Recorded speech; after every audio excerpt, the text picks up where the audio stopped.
সর্বতমঙ্গল রাধে বিনোদিনী রায়, বৃন্দাবনের বংশীধারী ঠাকুর কানাই।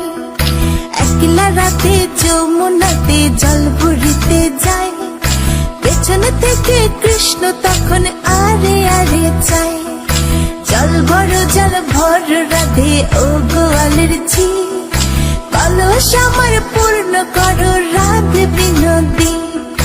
কালো মানিকে হাত পেতেছে চাঁদ ধরিতে চায়, বামনকে আর হাত বাড়ালে চাঁদের দেখা পায়। কালো কালো করিস নিল গোয়ালের ঝি, আমায় বিধাতা করেছে কালো, আমি করব কি? এক কালো যমুনার জল সর্বপ্রাণী